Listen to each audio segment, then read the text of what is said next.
감사합니다. 하나님 말씀은 출애굽기 20장 12절에서 17절까지의 말씀입니다.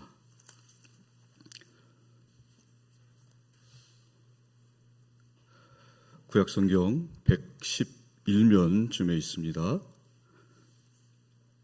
출애굽기 20장 12절로 17절까지 말씀을 저와 한 절씩 교독하시겠습니다. 내 부모를 공경하라. 그리하면 내 하나님 여호와가 내게 준 땅에서 내 생명이 길리라. 간음하지 말라. 내 이웃에 대하여 거짓 증거하지 말라. 내 이웃의 집을 탐내지 말라. 내 이웃의 아내나 그의 남종이나 그의 여종이나 그의 소나 그의 나귀나 무릇 내 이웃의 소유를 탐내지 말라. 이는 하나님의 말씀입니다. 아멘. 기도하시겠습니다. 하나님 아버지, 은혜를 감사합니다. 흔들리고 변하는 세상 속에서 영원히 변하지 않는 하나님의 말씀을 통해서 그리스도의 증인된 삶을 살아가게 하시니 감사드립니다. 이 시간 하나님의 말씀을 나눌 때에 성령 하나님, 설교자의 혀에 파수를 세우시고 입술을 주장하여 주시옵소서. 하나님의 말씀이 온전히 선포되게 하옵소서. 감사합니다. 사랑합니다. 예수님의 이름으로 기도드립니다. 아멘. 오늘은 선거가 있는 날인데 투표를 다들 하셨습니까? 잘하셨습니다. 말씀을 준비하면서 우리나라의 지방자치 역사를 한번 이렇게 인터넷으로 뒤져봤습니다. 지방자치제도가 최초로 실시된 때가 1952년이라고 그러더라고요. 그리고 61년도에 5.16 이후에 멈춰졌다가 다시 95년도에 제1회 지방 전체 선거가 이루어져서 우리나라도 제법 지방자치 연륜이 쌓여가는 것 같습니다. 그런데 여러분, 이렇게 지방자치 제도와 같은 제도 있지 않습니까? 이런 제도들이 왜 필요할까요? 이렇게 투표를 하고 또 의회를 세우고 이런 규범들, 규칙들, 법들을 만들어 나가는 이유가 뭘까요? 아마도 이런 제도나 규칙이 있으면은 삶을 보다 질서 있게 또 조화롭게 살 수 있기 때문이겠죠. 법보다 주먹이 가깝다 하는 세상에서 규칙과 법이 있어야 무절제한 권력이나 폭력으로부터 안전하게 우리 삶을 지킬 수 있는 것 같습니다. 우리가 사는 문명사회는 법이나 규칙 같은 기준이 없으면 존재할 수가 없습니다. 그리고 무엇보다도 우리 인간에게는 규칙을 갈망하고 또 체계적인 삶을 살기를 원하는 DNA가 들어있습니다. 그 DNA가 바로 하나님의 형상입니다. 하나님의 형상을 통해서 우리는 하나님을 느낄 수 있죠. 그런데 이렇게 하나님을 느낄 수 있는 건 비단 우리 인간뿐만 아니라 하나님의 창조 세계 전체에 걸쳐서 나타납니다. 우주 만물을 통해서도 하나님의 존재를 느낄 수 있는 것입니다. 태양계를 보면 태양을 중심으로 해서 수성, 금성, 지구, 화성, 목성들이 태양의 주위를 일정한 간격을 유지하면서 조화롭게 돌아가고 있습니다. 우리 학생부 친구들에게 설교할 때도 한번 말씀을 드렸는데, 우리 지구가 자전을 하잖아요. 그리고 공전을 하고, 이 자전 속도가 무려 1670km래요. 자전하는 속도가. 우리 여객기의 속도가 900km 정도 되죠. KTX가 400km에서 500km 정도 되는데 그거에 무려 비행기 속도의 2배, 또 KTX의 한 3배에서 4배 정도의 빠른 속도로 지구가 자전을 하고 있습니다. 그리고 자전하면서 동시에 태양을 공전을 하죠. 이 공전 속도는 무려 10만 8,000km래요. 그러면 자전 속도보다 100배나 빠른 속도로 도는데 자, 10만 8천 킬로미터 속도라면 총알 있지 않습니까? 총알보다 수십 배가 빠르답니다. 그렇게 이 지구라는 이 빠르고 거대한 우주선을 타고 지금 저와 여러분들이 태양 둘레를 돌고 있는 것입니다. 근데 여러분 느껴지지 않죠?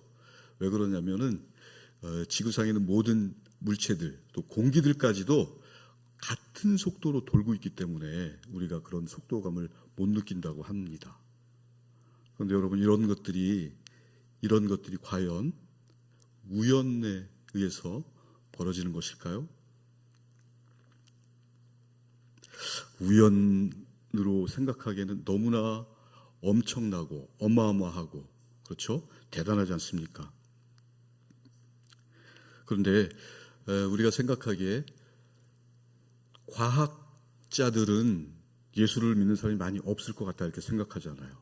과학과 왠지 신학이라든지 신의 존재는 좀 거리가 있는 것 같다고 생각하지만 여러분 그렇지 않답니다. 의외로 천문학이나 물리학자들 가운데서 예수 믿는 사람들 많고요. 또 여러분들 나사 아시죠? 미국의 우주항공국인가? 그 나사에 크리스천들이 굉장히 많다고 합니다. 이런 우주의 질서를 보면서 우리는 이렇게 조화롭게 활동하고 있고 그 태양을 기준으로 해서 태양계만 해도 그런데 이 태양계 같은 은하계가 수십 개가 있다고 하지 않습니까? 그런데 우리는 어떤 사람들입니까? 이런 것이 결코 우연의 일치가 아니라 하나님께서 이 우주를 붙들고 계시기 때문에 질서 있고 조화롭게 이 우주 만물이 돌아간다고 믿는 사람들입니다. 그렇지 않습니까? 그리고 우주를 영어로 코스모스라고 하잖아요. 이 코스모스가 헬라어에서 나온 단어예요. 그 코스모스라는 뜻이 질서, 조화라는 뜻입니다. 그리고 예전에 한번 말씀드린 것 같은데 화장품이 영어로 무엇이라고 말씀드렸나요? 화장품이 코스메틱이라고 하죠. 이 코스메틱이라는 단어도 코스모스, 우주에서 나온 단어입니다. 화장을 이렇게 쫙 하면 예뻐지고 조화롭게 되지 않습니까? 근데 표정들 보시니까 나는 영적인 생활만 해서 화장 같은 거 안 해. 그런 표정들을 지으시네요. 그렇습니다. 우리 성경이 말씀하시는 것도 결국은 창조주 하나님에 관한 것입니다. 그렇죠? 하나님의 창조 질서를 우리 인간들이 범죄함으로 말미암아 그 창조 세계를 훼손시켰고 그 훼손된 창조 세계를 내가 기필코 하나님께서 다시 회복시키겠다 하는 그 의지가 성경 이야기입니다. 그 가운데서 예수님을 보내주셔서 우리 구원도 들어가 있는 거예요. 그렇기 때문에 여러분 그리스도인이라는 것은 단지 예수 믿고 천국만 가면 돼 라는 것보다 훨씬 깊고 넓은 큰 의미가 담겨 있는 거예요. 무슨 말씀이냐? 이 창조 세계의 회복을 위해서 저와 여러분을 하나님께서 불러내셨잖아요. 창조 세계의 회복을 위해서 동역자로 여러분들을 불러내신 것입니다.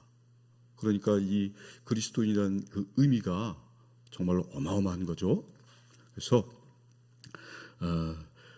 이런 엄청난 사역을 감당해야 하는 우리 인간들에게 하나님께서 당연히 하나님의 형상이신 규칙과 규범을 주신 거예요. 그게 바로 십계명입니다. 율법입니다. 이런 측면에서 생각해 보시면 율법이 거추장스러우십니까? 아니면 하나님의 선물 같으십니까? 흔히들 신약은 은혜요, 구약은 율법이다 라고 구분 짓잖아요. 과연 그렇습니까? 은혜와 율법이 구분 지어져야 되는 것입니까? 기준이나 규칙이 없는 또는 지도자나 통치자가 없는 사회가 된다면 어떻게 되겠습니까? 약육강식, 무법천지, 그래서 노아 홍수 이전 시대처럼 사악한 시대가 되고 말 것입니다. 그런 세상에서 자녀들을 키울 수는 없잖아요. 하나님께서 그런 불상사를 겪지 않도록 우리에게 율법을 주신 것입니다. 기준을 정해주신 것입니다. 십계명이 새롭게 다가오십니까? 여러분 아시다시피 10계명은 전체 10개의 계명으로 되어 있죠. 그런데 1계명부터 4계명까지는 이제 하나님과의 관계, 그리고 5계명부터 10계명, 6개의 계명은 인간과의 관계잖아요. 하나님과의 관계보다 인간과의 관계가 더 많죠. 항목이 4개와 6개. 왜 그럴까요? 하나님께서 그만큼 인간관계를 중요하게 생각하시기 때문입니다. 그래서 오늘 신학적 주제는 율법의 하나님은 인간관계에 관심을 가지신다입니다. 같이 한번 읽어보도록 하겠습니다. 율법의 하나님은 인간관계에 관심을 가지신다. 자, 이렇게 인간관계에 하나님께서 관심이 많은 걸 이제 알았어요. 그러면 하나님을 기쁘게 해드리는 방법도 여러분 금방 아시겠죠? 그것이 무엇입니까? 정답은 인간관계를 잘하면 되는 거예요. 인간관계를 잘하면 하나님이 기뻐하시고 하나님의 영광이 되는 것입니다. 그래서 설교가 이렇게 끝나는 것입니다. 그래도 조금 더 이어가 보도록 하겠습니다. 여러분, 그렇잖아요. 다 부모님이시니까 부모님들의 마음을 아시잖아요. 부모가 자식들을 보면서 기뻐할 때가 언제입니까? 자식들이 자기 용돈 아껴가면서 먹을 거 먹지 않고 아껴가면서 선물 사 올 때입니까? 아니면 우리 가정 형편도 좋지 않은데 어머니 제가 학교 때려치우고 편의점 알바해서 살림에 돕겠습니다.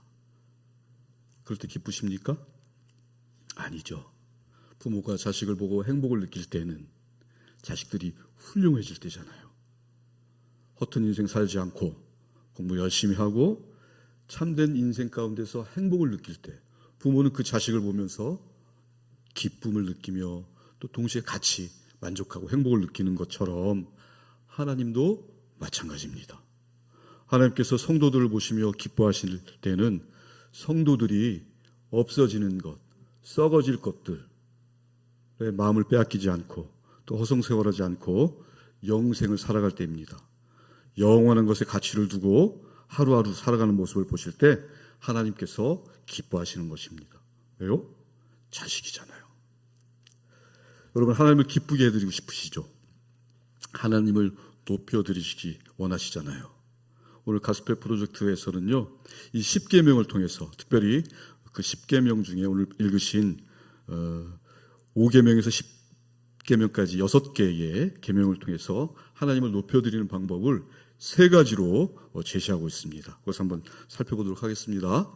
첫째는 부모를 공경함으로써 하나님을 높입니다.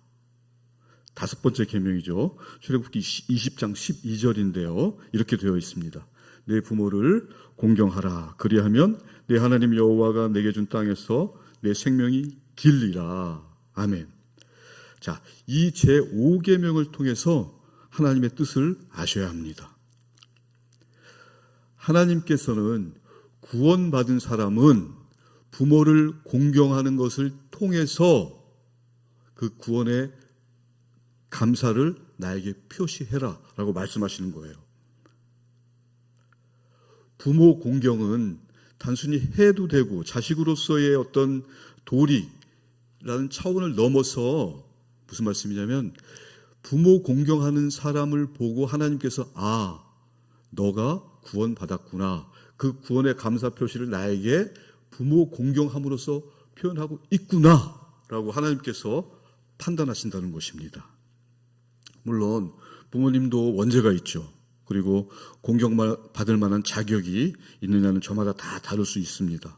그러나 너희는 그것을 따지지 말고 공경해라 라고 하시는 것입니다. 왜 그러실까요? 하나의 테스트죠. 공경받을 만한 자격이 없는 부모라도 공경하면 그것으로 하나님의 권위를 인정한다로 받아들이겠다라는 그런 하나님의 뜻인 것입니다. 우리 어머님은 나를 너무 서운하게 하셨어. 우리 아버지는 빚만 남기고 가셨어. 라며 아직도 부모님 자격을 따지고 계시는 분 혹시 이 자리에 계십니까? 그런 분이 계시다면 예수님을 한번 생각해 보십시오. 하나님 아버지께서 뭐라고 하셨습니까? 너 십자가에 달려라. 너 죽어라 하셨죠. 예수님은 그런 아버지의 권위에 순종하셨습니다. 이삭도 마찬가지죠. 아버지 아브라함이 잡으려 할 때 칼을 그냥 받아들였습니다. 사실 현실적으로 매우 어려운 부분이기도 합니다. 그러나 예수님이 하셨기 때문에 여러분도 하실 수 있는 것입니다. 여러분 예수님 제자잖아요. 이렇게 부모님을 공경하는 것이 바로 하나님을 높여 드리는 것입니다. 자, 두 번째는요. 이웃을 사랑함으로써 하나님을 높입니다. 출애굽기 20장 13절에서 16절인데요. 이렇게 되어 있죠. 아까 읽으셨으니까 제가 읽도록 하겠습니다. 살인하지 말라, 간음하지 말라, 도둑질하지 말라, 내 이웃에 대하여 거짓 증거하지 말라. 앞에서 우리가 하나님을 예배하는 것은 부모님을 공경하는 것으로 가정에서 출발했어요. 그런데 이제 지금 읽으신 말씀처럼 가정에서 다른 인간관계로 확대돼야 하는 것입니다. 여섯 번째 계명, 일곱 번째 계명, 여덟 번째 계명, 아홉 번째 계명이 전부 이웃과의 관계에 대한 것입니다. 실제로 예수님께서도 가장 큰 계명이 무엇이냐 그런 질문에 먼저 마음을 다하고 목숨을 다하고 뜻을 다하여 하나님을 사랑하고 그러고 나서 이웃을 자기 자신같이 사랑하라고 정리해 주셨습니다. 바울 사도는 지금 읽으신 간음, 또 살인, 도둑, 탐심 이 여러 가지를 한 가지 계명으로 요약할 수 있다고 말했습니다. 로마서로 한번 가보시죠. 로마서 13장 9절인데요. 자막을 띄우니까 눈을 한번 따라서 와보십시오. 간음하지 말라, 살인하지 말라, 도둑질하지 말라, 탐내지 말라 한 것과 그 외에 다른 계명이 있을지라도 내 이웃을 내 자신과 같이 사랑하라 하신 그 말씀 가운데에 다 들었느니라. 아멘. 예수님께서 말씀하신 이웃 사랑으로 이 모든 것이 가름된다는 거예요. 이웃 사랑 한 가지만 하면 이 네 가지 계명을 다 지킨 것이다 라고 말씀하시는 거예요. 우리 주님께서는 이 계명들에 대해서 좀 더 깊이 있게 다루셨습니다. 먼저 살인하지 말라는 행위뿐만 아니라 우리의 생각까지도 예수님께서 연관시키셨죠. 마음에 미움이 자리하면 그 또한 살인한 것과 같다라고 말씀하셨잖아요. 마태복음 5장 21절에서 22절입니다. 이렇게 되어 있죠. 옛 사람에게 말한 바 살인하지 말라. 누구든지 살인하면 심판을 받게 되리라 하였다는 것을 너희가 들었으나 나는 너희에게 이르노니 형제에게 노하는 자마다 심판을 받게 되고 형제를 대하여 나가라 하는 자는 공회에 잡혀가게 되고 미련한 놈이라 하는 자는 지옥불에 들어가게 되리라. 아멘. 이 말씀을 읽으면서 우리가 평소에 언어적으로 또 비언어적으로 얼마나 인격살인을 많이 하고 있는가 깨닫게 됩니다. 예수님께서는 그것을 꿰뚫어 보시고 계시는 것이죠. 간음하지 말라는 말도 마찬가지입니다. 간음 자체가 결혼의 연합을 끊는 것인데 그 출발점은 음욕을 품는 것에서 출발한다. 근본을 예수님께서 지적하고 계시는 것이죠. 또 이어서 여덟 번째 계명은 도둑질 금지입니다. 그렇죠? 여기 나오는 도둑질은 단순히 남의 물건을 훔치는 행위뿐만 아니라 부정직한 거래, 또 사람을 속이는 일, 가령 고용주나 고용인을 속이거나 시간을 우리가 회사에 출근해서 9시간 동안 회사 생활을 한다는 것은 그 고용인에게 묶여 있는 것입니다. 그 시간은 내 시간이 아니거든요. 그 시간은 일하는데 최선을 다해야 되는 시간이에요. 그 시간에 가령 일에 집중하지 않고 이렇게 딴짓을 하면 그것 또한 도둑질하는 것이다. 우리 윈 목사님께서도 언젠가 설교 말씀으로 가르쳐 주셨잖아요. 표절도 마찬가지죠. 남의 것을 가져오는 것. 그런데 우리가 이렇게 남의 것을 탐내는 데에는 근본적인 원인이 있어요. 내 것으로 만족을 못하기 때문에 그렇죠. 우리는 어떤 사람들입니까? 우리에게 주어지는 모든 것은 하나님께로부터 공급받는다고 생각하는 사람들이잖아요. 그런데 우리가 남의 것을 탐낸다는 것은 결국은 불신앙이다 라고 말씀드리는 것입니다. 우리는 믿음 있는 척 폼 잡고 신앙생활을 하지만 하나님의 율법은 우리가 얼마나 죄인인가 이렇게 거울로 보여주고 있는 것입니다. 9번째 계명은요, 이웃에 대해 위증하지 마라. 위증 금지죠. 이 부분에서도 우리 예수님은 설명을 붙여주십니다. 남들 모르게 나만은 아는 거짓말하는 우리를 꿰뚫어 보시는 것이죠. 마태복음 5장 37절에 이렇게 되어 있습니다. 오직 너희 말은 옳다 옳다 아니라 아니라 하라. 이에서 지나는 것은 악으로부터 나느니라. 아멘. 여러분, 우리가 하는 대부분의 거짓말, 특별히 나만 알고 있는 거짓말은 핑계대고 또 나를 합리화시키는 것. 그 이유는 남들이 내 편을 들어주지 않기 때문에 그렇습니다. 그것은 이 거짓말은 또 다른 자기 자기 사랑이 있는 것입니다. 편 들어주는 사람이 없으니 나라도 내 편을 들어줘야 한다라는 심리죠. 그것이 거짓말로 나오는 것입니다. 그런데 우리 예수님은 부당하게 고소당하셨잖아요. 아무도 편 들어주지 않았습니다. 제자들도 다 버리고 도망갔습니다. 그렇기 때문에 누구보다 우리의 사정을 잘 아시는 것입니다. 우리가 하는 나를 보호하기 위해 사는 그런 거짓말을 극복할 수 있는 것도 결국 복음뿐입니다. 오직 예수님을 통해서만 그것을 극복할 수 있는 것입니다. 예수님을 의지하고 또 자신에 대해서 진실할 때 용서받고 거짓말로 나타나는 자기 사랑, 그릇된 자기 애를 극복할 수 있는 것입니다. 자, 그리고 세 번째 마지막인데요. 자족하는 마음을 가짐으로써 하나님을 높입니다. 출애굽기 20장 17절이죠.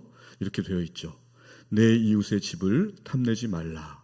내 이웃의 아내나 그의 남종이나 그의 여종이나 그의 소나 그의 나귀나 무릇 내 이웃의 소유를 탐내지 말라.